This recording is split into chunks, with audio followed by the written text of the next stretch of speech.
Hey friends, welcome back to my kitchen. Today we are pressure canning with my Presto electric canner.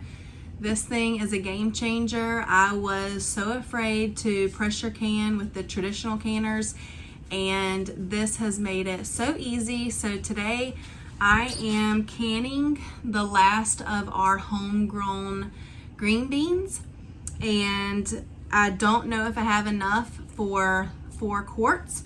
But this pressure canner can hold 5 regular mouth quarts and 4 wide mouth quarts.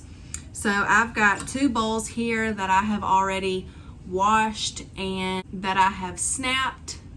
So we are going to start the process, and I'm going to show y'all exactly how to use this and how easy it is.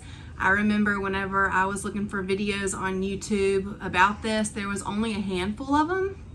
So I was like, I'm gonna make a video to show just how easy it is, because I was very intimidated, but it is actually very, very easy, and you'll have so much fun with this. So this is worth the investment. If you're thinking about pressure canning, definitely try this one out. All right, so here is the canner, and the first thing that I do is I fill this pot up all the way to that line. Okay, so I filled up to that line just some hot water from the sink. So now that I have the water in here, that is when I go ahead and plug it up. And then you will see, as soon as you plug it up, pressure can is blinking. So we want to pressure can. And then we want to pressure can green beans for 25 minutes. And then you press the center button again, and it says insert your jars. So my jars, I have already washed them with warm soapy water, and I'm filling them up with hot water about halfway full. So I'm gonna go ahead and fill all 4 of these up. Okay, so I have all my jars filled halfway up.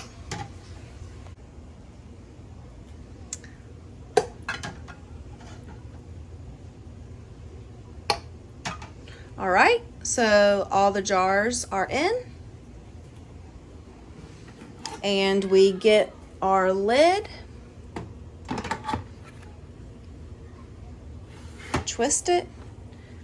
I always make sure this is on vent, and I just leave this on.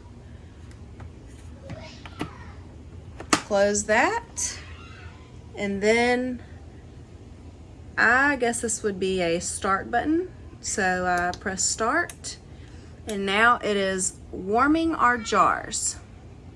So while our jars are warming, that is the perfect amount of time to wash whatever you are canning. Go ahead and prepare that. So I'm going to finish washing these. I'm going to pick out anything that doesn't look good to can, if there's any wormholes in the beans. So I'm just picking out anything that may not look good to can. For example, I've already put this one in the sink.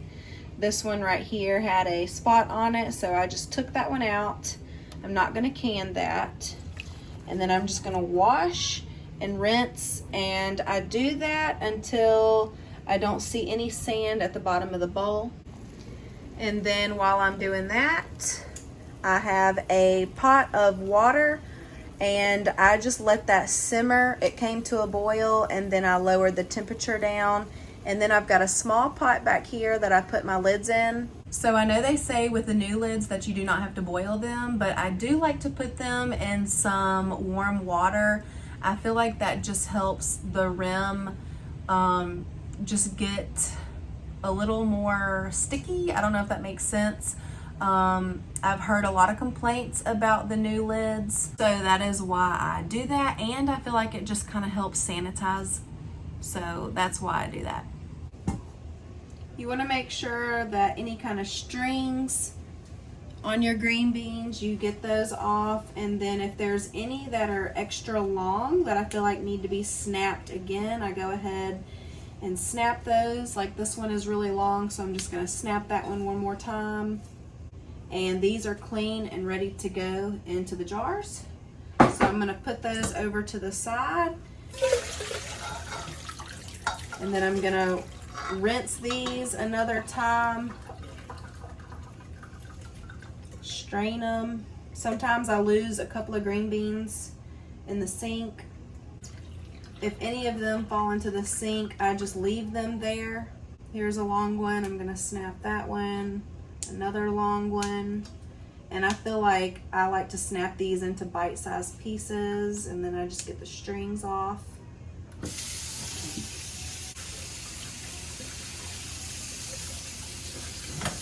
And here we have it. This should definitely be enough for 4 quart-sized jars. I am just so thankful that I have this canner, because this year we all have in my family a row of beans that we've planted that's 48 feet long. So I've gotten a ton of beans off of that, and what I've done, we've eaten the beans fresh, and then we have also canned, and I have canned in the last, I believe, 2 weeks, 43 quarts of beans. And I don't think I could have ever done it without this electric pressure canner, because I literally have started a batch and then I can go out to the garden because I have an idea about how long it's gonna take. It is so easy. You press a few buttons and you can walk away. You can go to another room. You don't have to wait for it to come up to pressure, and you don't have to watch it. So it's very easy. What I also like about this electric canner is the safety mechanisms of it. So you cannot unlock the lid until a certain valve comes down, and I like that because I was always worried with the other pressure canners that it was going to explode for some reason if I did something wrong. So with this one, I feel very confident. I am not worried that it's going to explode, and I just feel like this one is safer. And I like the idea that you can't open it until that valve is down, so you know for sure that there is no more pressure in the canner. So that makes me feel better. So while we are waiting for our jars to warm, I've got my canning salt. I know you can use other kind of salts, but I already had canning salt in the kitchen. I've got my funnel to pour the water, help pour the water in. I use a chopstick to debubble, so once we get our beans in there, oh, it's beeping. So I'll show you what this means. Okay, so it's telling me that it's ready, but I wanted to go ahead and finish talking about how I debubble with a chopstick. I feel like it is easier to debubble with instead of what comes with the canning supplies. All right, so I'm gonna bring all of this supplies over here. And then I've got a teaspoon, because a teaspoon goes in each quart.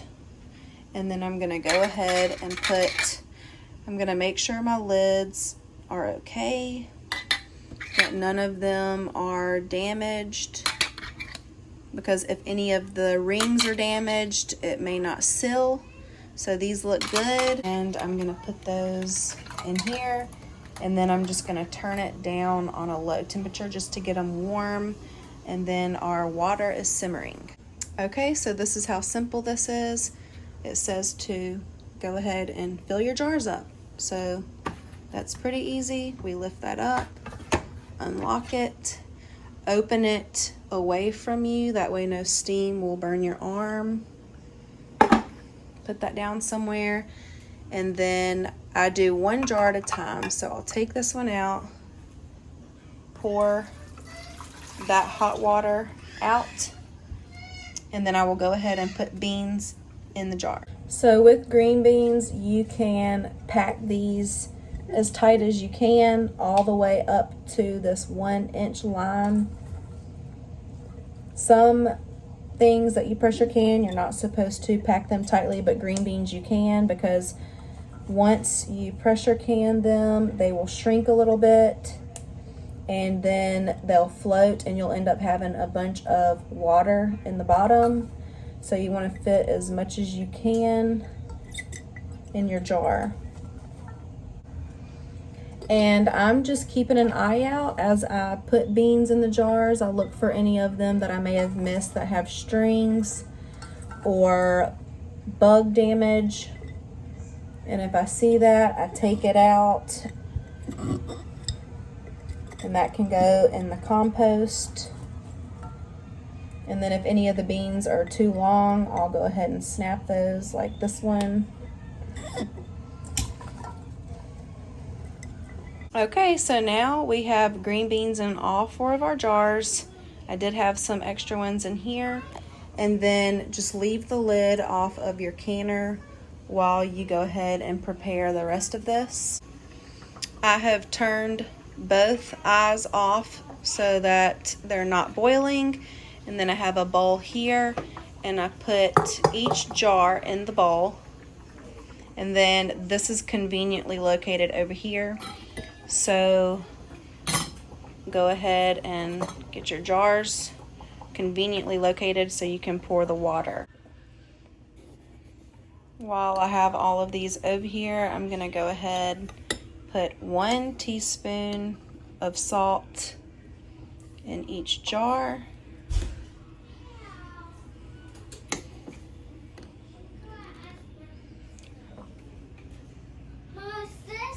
And then I use a mug and go ahead and pour the hot water.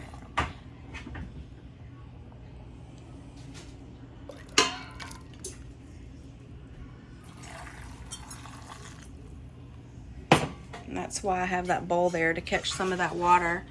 But you want to fill the water all the way up to that 1-inch line. So I'm going to add a little bit more. So now let's go ahead and do the rest of our jars.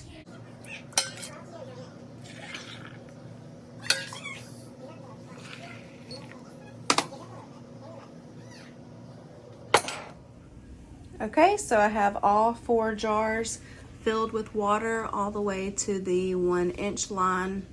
And then you're gonna debubble, and if you notice after debubbling that some of the water has gone down a little bit, you can add a little bit more.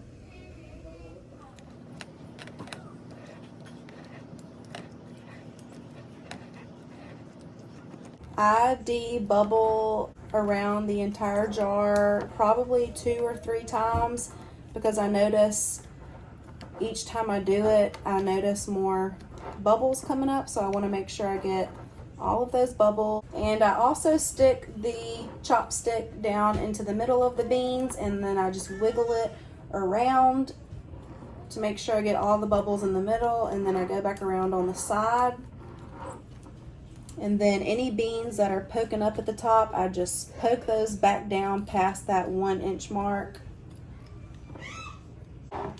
This is our last jar. Debubble down in the middle, and then poke those back down at the top. All right, so now that all of these have been debubbled, this is a spray bottle of vinegar, and I just spray a little bit on the paper towel, just like that. Wipe the rims. The only thing that would be on the rim right now would be maybe little grains of salt or water. It's nothing sticky, so I just wipe those off real quick. Then I get our warm lids. Place that on there just like that. Got my ring. Okay, and then you see how I just didn't even turn it yet. I just kind of slid it on and it turned by itself. Once you do that, you want to turn it finger tight. So finger tight would be, here's an example. Listen. Okay, so I did that. Then you just want to turn it just like that. And then that jar is done. I'm going to put it over here. Now time for the next one.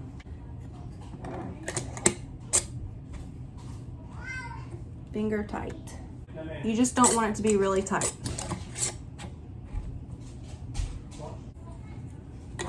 So spin it, and then spin it with your fingers until it meets resistance.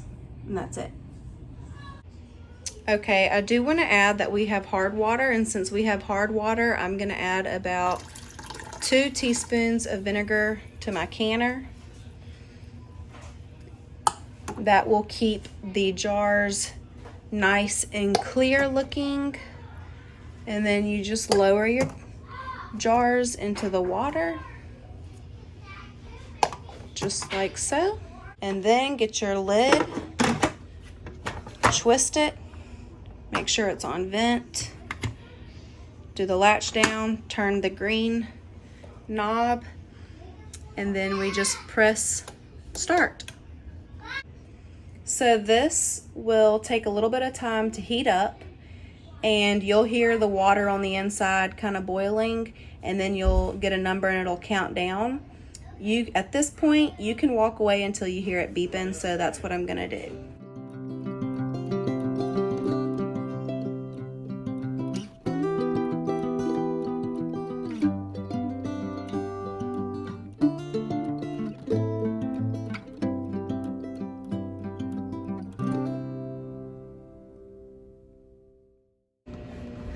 Okay, so as I was preparing for dinner, I was just going about my business, and then I look over here and it tells me that I have 8 minutes. So I will let that count down, and then I will show you what it does next. Okay, so now I hear it beeping and it says put regulator on. So all you do is twist this knob from vent to can. And it's a very loose knob, so it's very easy. Once you do that, you will press start again. And then it says that it is canning, and it'll be 25 minutes, but it'll start counting down once it builds up to pressure. So it may get a little loud and you will hear steam coming out. This just now popped up. It may spew a little bit of water droplets. That's okay, that's normal. Now that this is up, we can just wait. I also want to add that once you get to this point, this is when you can walk away and leave the canner for a while.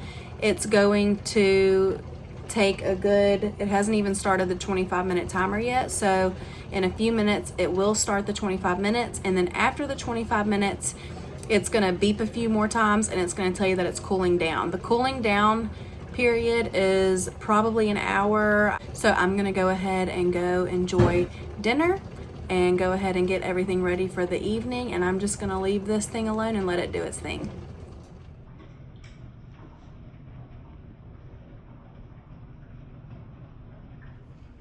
Okay, so while I was in the living room, we just finished dinner and I'm shelling some peas. It beeped a few times and it let me know that it is now starting to cool. You do not have to press any buttons. You just leave it alone and you can still go do whatever you want. This process may take an hour. So I will pick back up whenever it lets me know that it's completely done. Okay, so it has been cooling all of this time. I just noticed that we have 5 minutes left, 4 minutes now. And then whenever this goes off, it'll beep. And then we'll make sure that that valve is down. So I will come back in 4 minutes.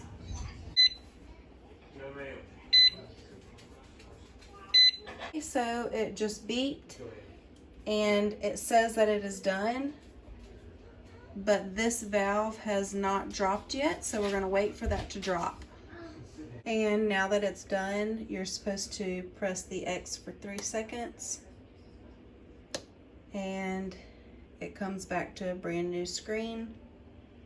So we're just going to wait until this falls down. So this has gone down, and that means that it is perfectly safe to open this. I always switch this back to vent. That way the next time I use it, it's already on there. And then we will just lift that up, twist, open it to where the steam will not go towards your arm. And there we have it. So now I'm gonna lift our beans out onto, you can put it on a towel.